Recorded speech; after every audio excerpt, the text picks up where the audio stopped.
नमस्कार. आपण या व्हिडिओमध्ये पाहणार आहोत शॉपॅक बनवण्यासाठी कोणकोणत्या कागदपत्रांची आवश्यकता आपणास भासते.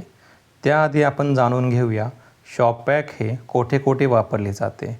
शॉपॅक हे बँकेमध्ये करंट अकाउंट काढण्यासाठी व तुमच्या व्यवसायाचा कागदी पुरावा म्हणून याचे महत्त्व खूप मोठे आहे व कायद्याच्या दृष्टीने हे तुमच्या बिझनेसचे खूप महत्त्वाचे डॉक्युमेंट आहे.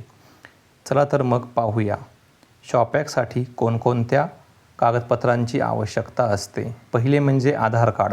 आधार कार्डच्या दोन्ही बाजू यासाठी खूप महत्त्वाच्या असतात, कारण पहिल्या पानावरती तुमचे नाव, वय व इतर माहिती असते व बॅकसाईडला ॲड्रेस असतो. त्यानंतर पॅन कार्ड, मालकाचे पॅन कार्ड यासाठी खूप महत्त्वाचे आहे. त्यावर बर्थ डेट व इत्यादी माहिती आपणास मिळते.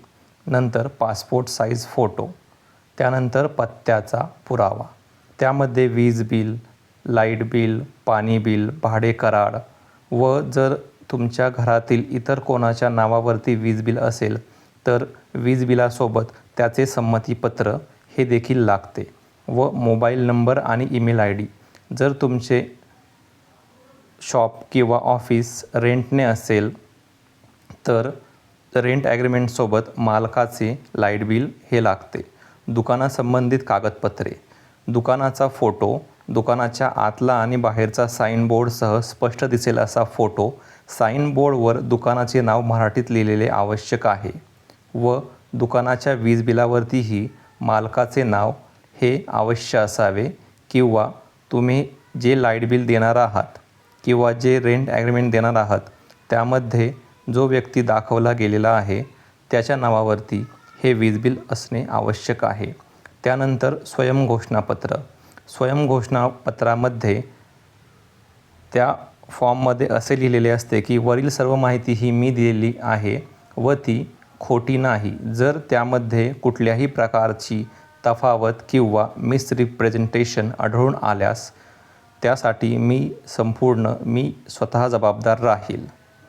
परत एकदा पाहून घेऊया शॉर्टकटमध्ये आधार कार्ड, पॅन कार्ड, दोन्ही बाजू, passport size photo, light bill, rent agreement व इत्यादी, mobile number, email I D, दुकानासंबंधित दुकानाचा फोटो, स्वयंघोषणापत्र हे तुम्ही ज्यावेळेस शॉपॅक काढाल त्यावेळेस तुम्हाला ते ऑनलाईन येईल.